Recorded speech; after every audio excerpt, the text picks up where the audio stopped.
देशमुख मसले में शरद पवार खुलकर बचाव में आ गए हैं। उन्होंने वाजे की मुलाकात को खारिज करते हुए कहा कि 15 फरवरी को देशमुख कोरोना के कारण अस्पताल में भर्ती थे, लेकिन उनके इस दावे के बाद बीजेपी ने 15 फरवरी की प्रेस कॉन्फ्रेंस का वीडियो जारी किया तो देशमुख खुद सामने आकर ये कहते नजर आए कि उसी दिन उन्हें अस्पताल से छुट्टी मिली थी और वो दूरी के साथ मीडिया से बात कर रहे थे।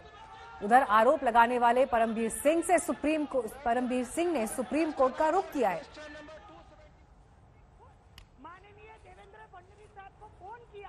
तो महाराष्ट्र के मामले को लेकर आज जबरदस्त सियासी गूंज दिखाई दी। आपको हम दिखाते हैं शरद पवार ने महाराष्ट्र के गृह मंत्री के बचाव में आज प्रेस कॉन्फ्रेंस में क्या कुछ कहा।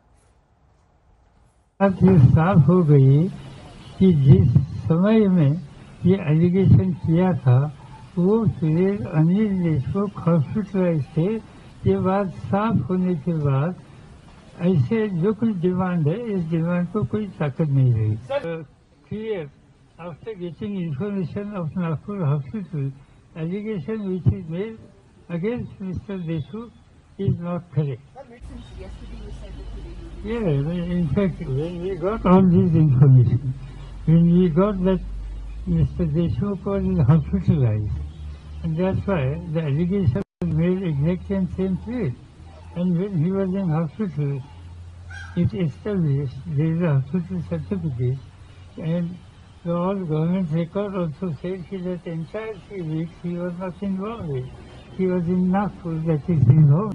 इसी बेसिकली जो कुछ लिखा गया, जो फॉल्स एलिगेशन या क्रॉस एलिगेशन जो किए इस बारे में, अल्टीमेटली मैंने कल कहा था कि it is the prerogative of the chief minister कि इन्वेस्टिगेट करना तो इन्वेस्टिगेट करो, कुछ एक्शन लेना है या कुछ एक्शन ले लो, जो कुछ करना है वो कर सकते हैं, ये मेरा काम नहीं। मैंने कल भी कहा था कि जांच एक्चुअली शुरू में कल जो आपने या कल सीरियस कुछ एलिगेशन करने के बाद मैंने खुद सुझाव दिया था रिवर वैसे आदमी ने इन्वेस्टिगेट करना चाहिए, मगर ये बात जब साफ हो गई सामने कि जो समय उस समय वो नहीं थे, ये बात साफ होने के बाद फिर जांच करना या न करना हमारी अभी डिमांड नहीं है, मगर डिमांड तो सीएम साहब को हो सकती है, तो उनका अधिकार है। तो शरद पवार पूरी तरह से अनिल देशमुख को क्या बचाव करते हुए दिखाई दिए, तमाम आरोपों को उन्होंने खारिज कर दिया और एक पूरी टाइमलाइन उन्होंने पेपर्स के साथ दिखाई। लेकिन आज तक ने अनिल देशमुख को लेकर सवाल पूछा, आज तक ने ये पूछा कि इस्तीफे को लेकर क्या इस वक्त उनका रुख है, और देखिए इस पर शरद पवार ने क्या जवाब दिया। सरकार कह रही है महाराष्ट्र के मुख्यमंत्री का इस्तीफा मांग रहे हैं प्रकाश जावड़ेकर और केंद्र सरकार, सदन में हंगामा हो रहा है। क्या आप अनिल देशमुख के लिए वाउच करेंगे सर कि वो पाक साफ है और इसमें कोई सरकार का मंत्री लिप्त नहीं है? मैंने सीधी बात कल भी कही थी कि सरकार के ऊपर कुछ असर नहीं होगा। एक दूसरी बात, जिन मिनिस्टर के बारे में एलिगेशन था, ये एलिगेशन जिस मिनिस्टर के बारे में था, इस मिनिस्टर की उस समय की स्थिति क्या होती ये साफ हो गया है। और ऐसे परिस्थिति में उनको इस्तीफा मांगना, because yesterday I myself said it looks like a serious thing, but when I saw all the documents, I saw all the program, and I am convinced that this particular period he was in Nagpur, so question doesn't arise. और आइए आपको दिखाते हैं कि जब आज तक संवाददाता मौसमी सिंह ने शिवसेना के सांसद अरविंद सावंत से बात की इस पूरे मामले को लेकर, तो उन्होंने इस पर क्या कहा।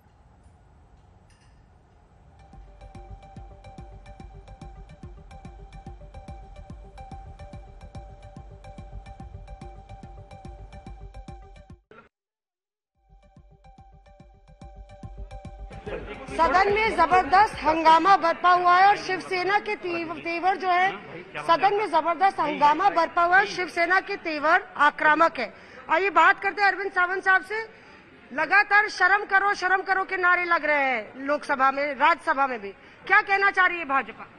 उनको ही शर्म करनी चाहिए, महाराष्ट्र को बदनाम कर रही हो। शर्म करनी है तो सुबह उठकर 5 बजे शर्म जो शपथ ग्रहण किया ना, उसकी शर्म करो। शर्म करनी है तो हाथरस में जब कलेक्टर के सामने उस महिला को जलाया गया, उसकी शर्म करो।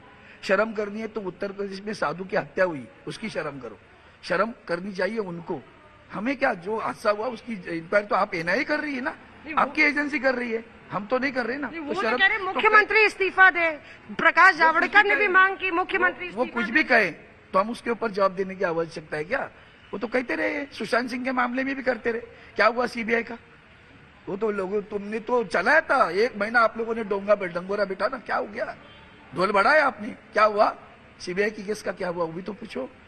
सरकार को बदनाम करने का काम और महाराष्ट्र को बदनाम करने का काम ये भारतीय जनता पार्टी के लोग करते आए हैं। उनकी सत्ता गई है। कल परसों आप पद्दुचेरी उसको भी हटाया गया। आज की 4 महीने में चुनाव है, क्या जरूरत थी? हटाया ना। परमवीर जी भी बोल रहे हैं कि सीबीआई की जांच होनी चाहिए पूरे मसले पर। परमवीर की जांच हो पहले, उसके ऊपर अनूप डांगे ने जो इल्जाम लगाए, पूर्व कमिश्नर जूलियस रिबेरो ने जो इल्जाम लगाए, उनके ऊपर खास करके आईपीएस खोपड़े साहब ने जो इल्जाम लगाए, अच्छा ये सारे इल्जाम डायरी में नोट डाउन है, समझे? कानूनन उसका सपोर्ट जाओ तो वो भी प्रोड्यूस करेंगे। अनिल देशमुख का इस्तीफा होना चाहिए कि नहीं मिस्टर सावंत? सावंत साहब, अनिल देशमुख का इस्तीफा होना चाहिए कि नहीं होना चाहिए? नहीं, मुझे उसके ऊपर बात नहीं करना। तो यहाँ पे अरविंद सावंत कुल मिला के बेहद तीखे तेवर शिवसेना के कि शर्म भाजपा को करनी चाहिए, क्योंकि लगातार उनके राज्यों में जिस तरह से कानून व्यवस्था अस्त व्यस्त है, क्या उनकी सरकारों ने इस्तीफा दिया तो फिर आखिर सिर्फ ध्यान भटकाने के लिए भाजपा इस तरह की पूरी साजिश कर रही है। कैमरा पर्सन नासिर के साथ मौसमी सिंह, दिल्ली आज तक। जब से मामला उछला है, बीजेपी लगातार महाराष्ट्र सरकार के ऊपर हमलावर है। केंद्रीय मंत्री प्रकाश जावड़ेकर ने पहले भी प्रेस कॉन्फ्रेंस की थी। आज सदन में जबरदस्त तरीके से सांसदों की तरफ से इस पूरे मामले पर नाराजगी और सवाल उठते दिखाई दिए। आइए आपको एक बार फिर सुनवाते हैं केंद्रीय मंत्री प्रकाश जावड़ेकर ने इस पूरे मामले को लेकर क्या कहा। हमारे साथ बातचीत करने के लिए केंद्रीय मंत्री प्रकाश जावड़ेकर। प्रकाश जी, आपने आज संसद के अंदर ये कहा कि पूरी दुनिया देख रही है कि पुलिस बम लगा रही है। ये तो सत्य है। कोई दुनिया ने कभी नहीं देखा कि पुलिस ही बम रखती है, और एक मंत्री 100 करोड़ रुपए पुलिस को मांग रहा है कि हर महीने कैसे वसूला जाए, उसका पूरा प्लान बताता है। ये दोनों दृश्य दुनिया ने नहीं देखे जो महाराष्ट्र में हुआ है। इसलिए महाराष्ट्र के सरकार को वहां रहने का कोई अधिकार नहीं बनता। वो ये कह रहे हैं कि संजय राउत की सारे कॉन्स्पिरेसी सब लेटर जो लिखवाए जा रहे हैं वो बीजेपी लिखवा रही है। बम किसने रखा? सर, एक सवाल ये है, संजय राउत कह रहे हैं कि अगर आरोप पे, और शरद पवार भी कह रहे हैं कि इस्तीफा नहीं होगा, अब डिसीजन सीएम को लेना है अगर मंत्री का इस्तीफा होगा, जो आरोप लगाए गए भ्रष्टाचार के। देखो, लोगों के नजर से तो कब की उतर गई सरकार, अब कितने दिन बचते हैं देखते हैं। मुख्यमंत्री, आपको लगता है कि इस्तीफा देना चाहिए? मुख्यमंत्री देना ही चाहिए। तो यहाँ पर आपने सुना प्रकाश जावड़ेकर किस तरह से सवाल उठा रहे हैं सरकार के ऊपर, पुलिस के काम करने के तरीके पर और इस पूरे गंभीर मामले को लेकर। लेकिन आज सदन में भी जबरदस्त हंगामे की स्थिति बनी। अमरावती से बीजेपी की सांसद नवनीत राणा ने जिस अंदाज में सवाल खड़े किया महाराष्ट्र सरकार के ऊपर, देखिए। वसूली का काम किया जा रहा है। मैं आपको बताना चाहूंगी, जो व्यक्ति 16 साल सस्पेंड रहा, जो व्यक्ति 60 दिन पुलिस स्टेशन में रहा, जेल में रहा, उसे फिर से रीज्वाइनिंग किस बेस पे की गई? जब बीजेपी की सरकार थी, जब उद्धव साहब ने खुद माननीय देवेंद्र फडणवीस साहब को फोन किया और उन्होंने कहा इस व्यक्ति को, सचिन वाजे को, इनको रीस्टेट कराना चाहिए, रीज्वाइनिंग सर्विस देनी चाहिए, तब आदरणीय फडणवीस साहब ने उन्होंने स्पष्ट नकार दी।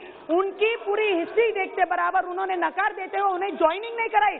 जिस दिन उद्धव ठाकरे की सरकार आई, ठाकरे सरकार चेयर पे बैठे, उसी वक्त परम सिंह जी को फोन करके उन्होंने पहला काम कराया कि सचिन वाजे को ज्वाइन करवाइए। मुझे बताइए, आप सचिन वाजे के कारण परमवीर सिंह को सस्पेंड कराते हैं, उनकी बदली करवाते हैं। मुझे आपसे एक विनंती करना है कि गृह मंत्री का नाम आ रहा है। अध्यक्ष महोदय, बहुत इंपॉर्टेंट सब्जेक्ट है। अगर इस तरीके से देश में खंडनी वसूली का चक्कर शुरू हुआ तो पूरे देश में ये चीजों को फॉलो किया जाएगा। मैं आपसे विनंती करती हूँ, 2 मिनट सर, जिस तरीके से बाकी लोगों पे आरोप लगे, मैं आपको बताती हूँ कि हमारे महाराष्ट्र में मुख्यमंत्री जी के ही बोलने के कारण ये सब प्रकरण चल रहा है। बाकी कोई इसमें इन्वॉल्व नहीं है। किसकी ट्रांसफर कहाँ से करनी है, किससे खंडनी वसूल करनी है, और ये जो यहाँ पर खड़े हैं, जो CSR फंड के बारे में बात कर रहे हैं, अगर सिर्फ मुंबई से 100 करोड़ वसूली अगर महीने की होती होगी तो पूरे महाराष्ट्र से। आप प्रारंभ कीजिए, आप बोलिए चौधरी साहब, आप प्रारंभ कीजिए। सभापति महोदय, आपको बहुत बहुत धन्यवाद। एक बहुत ही महत्वपूर्ण विषय पे बोलने का मुझे मौका दिया। मैं ये बताना चाहूंगा कि पुलिस अधिकारी ने चिट्ठी लिखने के। और आइए आपको सुनवाते हैं पूनम महाजन ने सदन में क्या कहा। महाराष्ट्र में ये सवाल उठाया जा रहा है कि आज एक DG लेवल के IPS ऑफिसर जब कह रहे हैं कि एक API को 100 करोड़ महीने की वसूली करने कहा जा रहा है, तो आप उसका गणित करेंगे 100 करोड़ इंटू 12 महीने, मतलब आप सोचिए 1200 करोड़। और उसके बाद आने वाले 5 साल जब एक API से 6000 करोड़ की अपेक्षा हो रही होगी, तो आप सोचिए राष्ट्रवादी कांग्रेस पार्टी NCP के गृह मंत्री और कितने API से पैसा वसूल करना चाहते हैं, ये भी बहुत सवालिया निशान खड़ा रहता है। दूसरी जरूरी बात सर, मुझे ये समझ नहीं आ रहा, जब गृह मंत्री नेशनलिस्ट कांग्रेस पार्टी का है, वो हिम्मत कर रहे हैं कि हम पैसा भी लेंगे और हम हमारा इस्तीफा भी नहीं देंगे, तो शिवसेना को मिर्ची लगी है, इसका मुझे समझ नहीं आ रहा है कौन किसी की चाकरी कर रहा है और कौन किसके लिए काम कर रहा है। हम इसका विरोध करते हैं और आज हम मांग करते हैं। संसद को पारित करने हैं, काफी काम संसद के सामने है, इसलिए शून्य प्रहर बाद में लेंगे। अभी आइटम नंबर 717A। इस पूरे मामले को लेकर केंद्रीय मंत्री मुख्तार अब्बास नकवी और शिवसेना से सांसद संजय राउत की बात सुनिए। तो बहुत तो सुनते थे महाराष्ट्र में या मुंबई में हफ्ता, तो ये हफ्ता नहीं, हफ्ते का बाप दिखाई पड़ता है। अब जिनको फिरौती रोकने की जिम्मेदारी है, वही खुद फिरौती के फंदे में फंसे हुए दिखाई पड़ रहे हैं। तो मुझे लगता है जो कुछ भी दूध का दूध है, पानी का पानी होना चाहिए। और इस तरह की चीजें ना तो महाराष्ट्र के लिए के सेहत के लिए ठीक है, और ना जो लोग वहां सरकार चला रहे हैं उनकी सियासी सेहत के लिए ठीक है। अगर राष्ट्रवादी कांग्रेस के प्रमुख ने तय किया है कि अनिल देशमुख के ऊपर जो आरोप हुए या हो रहे हैं उसमें कोई तथ्य नहीं है और उनकी जांच होनी चाहिए, तो उसमें गलत क्या है? कोई भी उठेगा और आरोप करेगा किसी के ऊपर। आजकल तो बहुत बड़ा सिलसिला चल रहा है, वैसे आरोप इस देश के सभी राजनेताओं के ऊपर होते हैं और होते आ रहे हैं। आप देखिए केंद्र में कितने मंत्री उनके ऊपर आरोप होते हैं, महाराष्ट्र में होते हैं और राज्यों में होते हैं। अगर हर सबका इस्तीफा हम लेकर बैठे तो सरकार चलाना मुश्किल होता है कि इस वक्त आरोप प्रत्यारोप की जरूरत नहीं है। जो कुछ भी इस तरह की बहुत ही भयानक चीजें सामने आई हैं उसका सामना भी करना चाहिए और साथ ही साथ जो है उसके समाधान की दिशा में आगे भी बढ़ना चाहिए। इस तरह के आरोप प्रत्यारोप और एक्सक्यूजेस से काम नहीं चलेगा। इस लेटर बॉम्ब में जो कुछ लिखा है उस बारे में खुद अनिल देशमुख जी ने भी कहा है कि उनकी जांच हो जानी चाहिए, उनकी जांच होनी चाहिए। ये सब जो आरोप है और मुख्यमंत्री खुद जांच करें। कल शरद पवार साहब ने भी कहा है कि जूलियो रेगो जो सुपर है, एक उनकी छवि जो है पुलिस डिपार्टमेंट में बहुत सबसे ऊपर है, कि उनको जांच करने दो। अगर ये चैलेंज सरकार स्वीकारने को तैयार है जांच का, तो आप बार बार इस्तीफे की बात क्यों करते हो? निशाना लगाने वाले ही निशाने पर आ गए हैं। मुंबई के पूर्व पुलिस कमिश्नर परमबीर सिंह ने चिट्ठी बम से धमाका किया। अब खुद वो इसकी जद में आ चुके हैं। शरद पवार के बाद शिवसेना के मुखपत्र सामना में भी उन्हें घेरा। पूछा आखिर परमबीर के पीछे कौन है।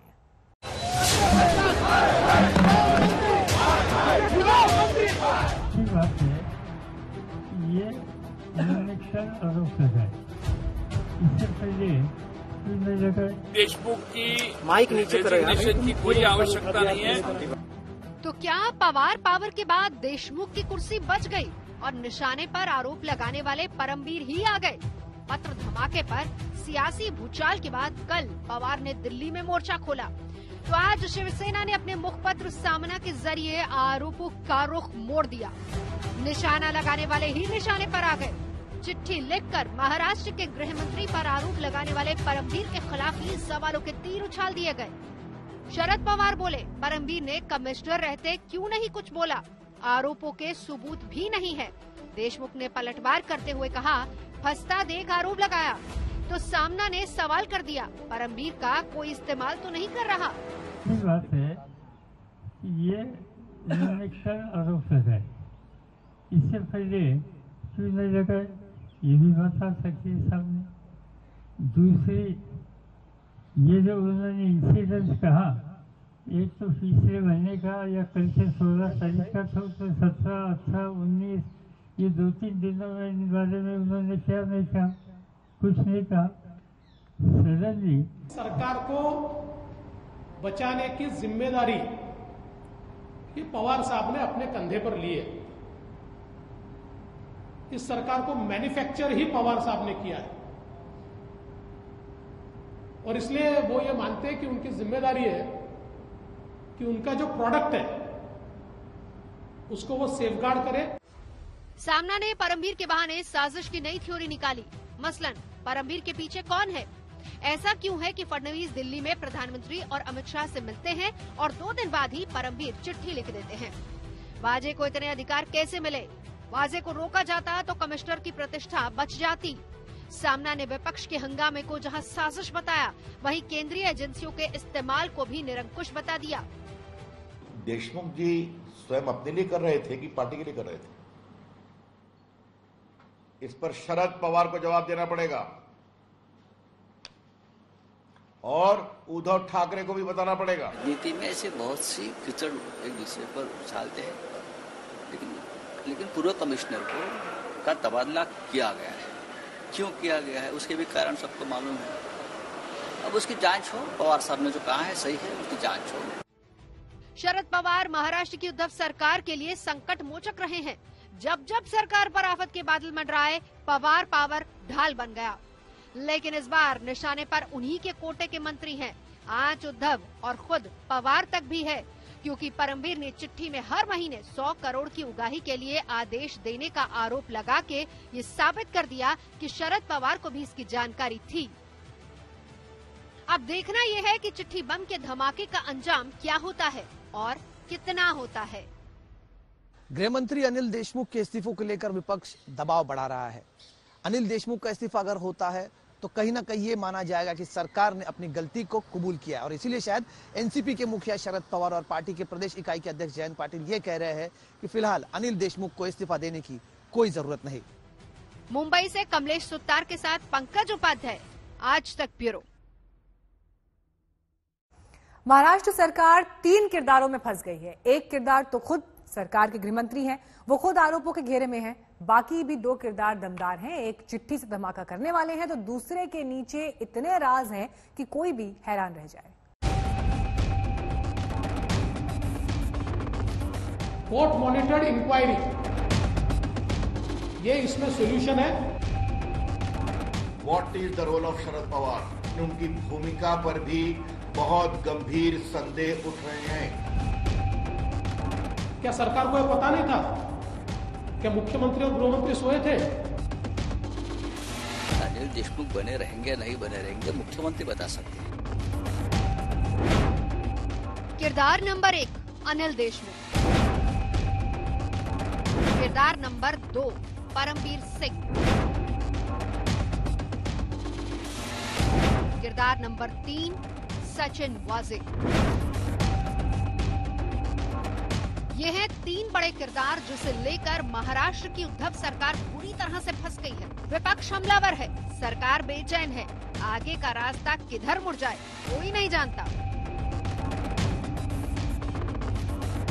जिन किरदारों से सरकार उलझी है उनमें पहला तो सरकार का ही हिस्सा है। सूबे के गृह मंत्री हैं, कद्दावर नेता हैं, लेकिन उनके पुराने माथत नहीं उन पर हर महीने 100 करोड़ की वसूली के आदेश का आरोप जड़ दिया है। दूसरा किरदार हाल में मुंबई पुलिस कमिश्नर के पद से हटाए गए परमबीर सिंह है। तबादला होते ही उन्होंने ऐसा लेटर बम फोड़ा कि सरकार हिल गई। तीसरा किरदार एंटीलिया केस में गिरफ्तार किए गए सस्पेंडेड पुलिस अधिकारी सचिन वाजे। इस रहस्यमय किरदार के आगे पीछे ही आरोपों के सारे जाल बुने जा रहे हैं। पिछले कुछ दिनों से 3 किरदारों की लगातार चर्चा रही है। सचिन वाजे, परमबीर सिंह और अब महाराष्ट्र के गृह मंत्री अनिल देशमुख। शुरुआत हुई सचिन वाजे से, मामला जा पहुंचा परमबीर सिंह तक और अब विवादों के घेरे में न सिर्फ महाराष्ट्र के गृह मंत्री है बल्कि विवादों में फंसी है पूरी महाराष्ट्र की सरकार। एंटीलिया केस में सबसे अहम किरदार वाजे के रहस्य से पर्दा भी उठा भी नहीं कि परमबीर और अनिल देशमुख का पदार्पण हो गया। परमबीर ने 5 आरोपों के लेटर बम से धमाका किया। निशाने पर महाराष्ट्र के गृह मंत्री आए, लेकिन हिल गई उद्धव सरकार। पहले देखिए चिट्ठी बम के आरोप। आरोप नंबर 1, गृह मंत्री देशमुख ने वसूली का दिया टारगेट। आरोप नंबर 2, सचिन वाजे को 100 करोड़ महीने का लक्ष्य। आरोप नंबर 3, मुंबई के बार रेस्टोरेंट से उगाही के लिए कहा। आरोप नंबर 4, पुलिस अधिकारियों को सीधे आदेश देते थे। आरोप नंबर 5, डेलकर खुदकुशी में उकसाने के केस को कहा। भारतीय जनता पार्टी की ओर से हम ये मांग करते हैं कि गृह मंत्री जी का इस्तीफा लेना चाहिए और जब तक वो नहीं लिया जाता भारतीय जनता पार्टी चुप नहीं बैठेगी। हमारे अध्यक्ष चंद्रकांत दादा पाटिल इन्होंने आंदोलन की घोषणा की है, आज हमने आंदोलन किया है और ये जो वसूली, सरकारी वसूली जो चल रही है, इसके खिलाफ हम लोग आंदोलन करते रहे। परमबीर के इन आरोपों को देशमुख ने फौरन नकार दिया, लेकिन सियासी भूचाल को टाल नहीं पाए। विपक्ष उनकी कुर्सी के पीछे है तो उनकी पार्टी कुर्सी थाम कर बैठी है। गेंद महाराष्ट्र के मुखिया के बाले में है। अब देखना ये है कि वो क्या फैसला लेते हैं, परमबीर के आरोपों को कैसे परखते हैं। मुंबई से कमलेश सुतार के साथ पंकज उपाध्याय, आज तक ब्यूरो। देश में कोरोना के बढ़ते मामलों के बीच वैक्सीनेशन ड्राइव भी तेजी से हो रहा है, लेकिन इस बीच बड़ी खबर आ रही है कि कोविशील्ड वैक्सीन को लेकर केंद्र सरकार ने नई गाइडलाइंस जारी की हैं। नई गाइडलाइंस के मुताबिक अब कोविशील्ड के 2 डोज के बीच 28 दिन की जगह 6 से 8 हफ्ते का गैप होगा। यानी अब तक जो 28 दिन तक का वक्त बीच में दिया जाता था या उससे ज्यादा, अब उसे कम करके 6 से 8 हफ्ते का ये समय होगा। पहले डोज और दूसरे डोज के बीच कोविशील्ड को लेकर ये फैसला लिया गया है। मिलन शर्मा इस वक्त जुड़ गई हैं हमारे साथ। मिलन, डिटेल में बताएं क्या है ये नई गाइडलाइंस कोविशील्ड वैक्सीन के डोजेस को लेकर? देखिए, केंद्र सरकार ने हर राज्य को लिखा है और कहा है कि अब से कोविशील्ड की जो दूसरी डोज दी जाएगी वो 28 दिन के बजाय 6 से 8 हफ्तों बाद दी जाएगी। इसका लॉजिक ये है कि साइंटिफिक एविडेंस के बेसिस पर जो नेगवैक है, national expert group on vaccine administration और इम्यूनाइजेशन के 2 ग्रुप्स हैं, इन्होंने अपनी 20वीं बैठक में ये निर्णय लिया और स्वास्थ्य मंत्रालय को इसके बारे में बताया। मिलन, ये बताइए, जिन्हें कोविशील्ड लग चुकी है, मानिए बीते 1 से 2 दिन में लगी है, तो क्या उन्हें 28 दिन के बाद लगानी होगी या 6 से 8 हफ्ते का अभी से लागू हो जाएगा उनके ऊपर भी नियम? जी बिल्कुल, जिनको कोविशील्ड की पहली डोज लग चुकी है अब उनको दूसरी डोज 6 से 8 हफ्तों बाद ही लगेगी। ये सारे चेंजेस अब कोविन ऐप में भी किए जाएंगे। उन्हें 28 दिन के बजाय 6 से 8 हफ्तों बाद एक मैसेज भेजा जाएगा दूसरी डोज लगाने के लिए। सरकार ने इसीलिए राज्यों को कहा है कि इस मैसेज को ज्यादा से ज्यादा लोगों को बताएं कि साइंटिफिक एविडेंस के मुताबिक जो कोविशील्ड की वैक्सीन है ज्यादा इम्यून रिस्पॉन्स जनरेट करती है अगर 6 से 8 हफ्तों के बाद लगाई जाए। तो ये मद्देनजर रखते हुए अब जिनको पहली डोज लग चुकी है उनको भी 6 से 8 हफ्ते बाद ही दूसरी डोज लगेगी। जी मिलन, ऐसा कुछ जानकारी मिल पा रही है कि क्यों ये फैसला लेना पड़ा? इस पर कुछ रोशनी डाली गई है इन गाइडलाइंस में? जी देखिए, जो हमारे साइंटिफिक एक्सपर्ट्स हैं वो पहले से कह रहे हैं कि एस्ट्राजेनेका ऑक्सफोर्ड की जो वैक्सीन हम इस्तेमाल कर रहे हैं भारत में कोविशील्ड, WHO ने पिछले महीने ही इसका जो 2nd डोज इंटरवल था वो बढ़ा दिया था।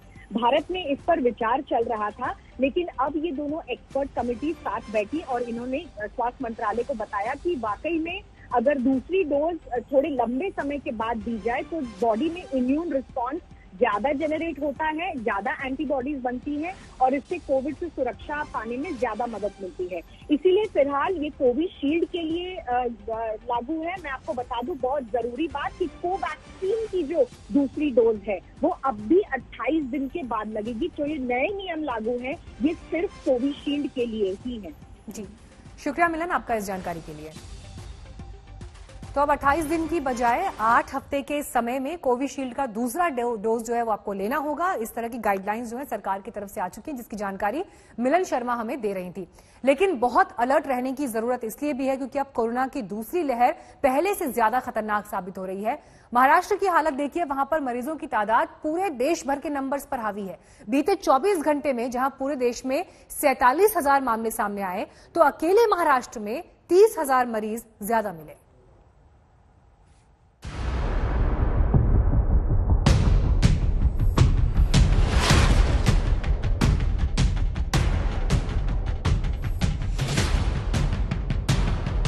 महाराष्ट्र में कोरोना की तेज रफ्तार, 24 घंटे में मरीज 30,000 के पार। दूसरी लहर चपेट में 3 बड़े शहर। महाराष्ट्र में कोरोना की तेज रफ्तार पूरे देश को डरा रही है। डर इस बात का है कि कहीं इस रफ्तार से फैलता कोरोना पूरे देश को फिर से पिछले साल जैसे हालातों में न ले जाए। वहीं देश और महाराष्ट्र के आंकड़ों की तुलना इस डर को और बढ़ा रही है। बीते 24 घंटे में देश में कोरोना के 47,009 नए केस मिले हैं। दूसरी तरफ अकेले महाराष्ट्र में 30,535 लोग कोरोना पॉजिटिव पाए गए हैं। देश में इस वक्त 3,31,671 मरीजों का इलाज चल रहा है। इनमें से अकेले 2,10,000 महाराष्ट्र में अपना इलाज करवा रहे हैं। महाराष्ट्र के 3 शहरों में कोरोना के सबसे ज्यादा मामले सामने आ रहे हैं, मुंबई, पुणे और नागपुर। मुंबई में पिछले 24 घंटे में 3,775 लोग कोरोना संक्रमित पाए गए हैं। महाराष्ट्र में कोरोना केसेस दिन ब दिन बढ़ते जा रहे हैं। रविवार के दिन महाराष्ट्र के अंदर 30,000 नए केसेस कोविड के पाए गए। साथ ही साथ 99 लोगों की कोविड के चलते मौत हुई। वहीं मुंबई का आंकड़ा 3,300 का है और 9 लोगों की जान गई है। ये आंकड़ों को देखते हुए लोगों के मन में ये डर बढ़ता जा रहा है कि जैसे बाकी शहरों में महाराष्ट्र के लॉकडाउन लगे हैं, वैसे मुंबई और अन्य शहरों में भी रिस्ट्रिक्शंस लग सकते हैं। वहीं मुंबई का पुणे भी हॉटस्पॉट बना हुआ है। यहाँ पिछले 24 घंटे में 2,900 नए मरीज सामने आए हैं। पुणे में इस वक्त 42,000 एक्टिव मरीज हैं, जो बढ़ते संक्रमण का संकेत भी है और चेतावनी भी। लेकिन शिकायत यही है कि लोग हिदायतों की अनदेखी कर रहे हैं। सन्नाटा छाया हुआ है, इक्का दुक्का ही लोग या ग्राहक यहाँ पर इस औन के बाजार में दिखाई दे रहे हैं। वजह यह है कि पुणे में बहुत ज्यादा कोरोना के मरीज हो गए हैं। पूरे देश की तुलना में राज्य की अगर बात करें, महाराष्ट्र की अगर बात करें, तो 21 मार्च को जब पूरे देश में 44,000 पॉजिटिव मरीज पाए गए, तो उसमें से सबसे बड़ा आंकड़ा महाराष्ट्र से आया हुआ है। 30,500 पॉजिटिव पेशेंट्स महाराष्ट्र में है। और उनमें जो बड़े शहर हैं जहां पर ज्यादा पॉजिटिव पेशेंट्स पाए गए 21 मार्च को, वो है मुंबई, पुणे, नागपुर, औरंगाबाद, नासिक। नागपुर की हालत भी अच्छी नहीं है। यहाँ 24 घंटे में कोरोना के 2,750 नए मरीज सामने आए हैं। कोरोना के बढ़ते मामलों के बीच नागपुर में 31 मार्च तक लॉकडाउन लगाया गया है। महाराष्ट्र में कोरोना की दूसरी लहर पहली लहर से कहीं ज्यादा खतरनाक साबित हो रही है। यही वजह है कि रविवार को नए मरीजों का आंकड़ा 30,535 पर पहुंच गया। ऐसी रफ्तार महामारी की शुरुआत के बाद पहली बार देखी गई है। कोरोना पर लगाम लगाने के लिए महाराष्ट्र सरकार वैक्सीनेशन की रफ्तार बढ़ाने का दावा कर रही है, लेकिन हकीकत ये है कि जहां पूरे देश में 4 करोड़ 36 लाख लोगों को कोरोना वैक्सीन लगाई गई है, वहीं महाराष्ट्र में सिर्फ 43 लाख लोगों ने वैक्सीन ली है। महाराष्ट्र में एंटीलिया केस और 100 करोड़ की वसूली को लेकर सियासत गर्म है। ऐसे में कोरोना की बढ़ती रफ्तार पर भी बीजेपी और शिवसेना आमने सामने है। कुल मिलाकर जो परिस्थिति महाराष्ट्र में, वो तो देश में है, फिर भी महाराष्ट्र में केसेस क्यों बढ़ रही है, ये एक हमारे सामने भी बहुत बड़ी गुत्थी है। परिस्थिति बहुत गंभीर है और बहुत विकट है, तथापि उस पर लॉकडाउन कोई इलाज नहीं है, ये मैं बार बार कह रहा हूँ। सम्माननीय प्रदेश के मुख्यमंत्री भी कह रहे हैं, लेकिन जनता ने खुद अपने आप को शिस्त लगाने चाहिए। स्वयं शिस्त जब तक लगाएंगे नहीं, और मैं जवाबदार हूँ ऐसा जब तक कहेंगे नहीं, तब तक के प्रशासन जो भी कुछ भी कर रहा है उसका लाभ जनता को मिलेगा नहीं। जमीनी हालात भी वैसे वैक्सीन को लेकर अच्छी तस्वीर पेश नहीं कर रहे हैं। वैक्सीनेशन के दावों के बीच डिप्टी सीएम अजीत पवार के गांव में टीके की किल्लत है। कोटेवाड़ी गांव के प्राइमरी हेल्थ सेंटर में पिछले 4 दिनों से टीकाकरण बंद है। इन हालातों में कोरोना से जंग में महाराष्ट्र सरकार की लड़ाई कमजोर पड़ती दिख रही है। ये कमजोरी देश पर भारी पड़ सकती है। पुणे से पंकज खेलकर और मुंबई से मुस्तफा शेख के साथ आज तक ब्यूरो। और इस वक्त हमारे पास एक बड़ी खबर आ रही है कोविड वैक्सीनेशन को लेकर। हैदराबाद में असदुद्दीन ओवैसी ने पहला डोज लिया है, इसकी तस्वीर भी हमारे सामने आ रही है। आप सांसद हैं और कोरोना वैक्सीन का पहला डोज असदुद्दीन ओवैसी ने लिया है। हैदराबाद में AIMIM के अध्यक्ष असदुद्दीन ओवैसी ने ये टीका लगवाया। हालांकि देखिए अब खबर तो ये भी आ रही है कि अगर आप कोविशील्ड वैक्सीन लगवा रहे हैं तो दूसरा डोज अब 28 दिन के बाद नहीं बल्कि 6 से 8 हफ्ते के भीतर ही लेना होगा। लेकिन ये तस्वीर कई मायनों में अहम इसलिए भी हो जाती है क्योंकि जब 16 जनवरी से वैक्सीनेशन की देश में शुरुआत हुई तो वैक्सीन को लेकर विपक्षी सांसदों की तरफ से, नेताओं की तरफ से, अलग अलग दलों की तरफ से कई सवाल उठाए गए थे। लेकिन इस बीच जब प्रधानमंत्री ने टीका लगवाया और उसके बाद ये सिलसिला आगे बढ़ निकला और इसमें विरोध की एक बड़ी आवाज असदुद्दीन ओवैसी की भी ये तस्वीर सामने आ रही है।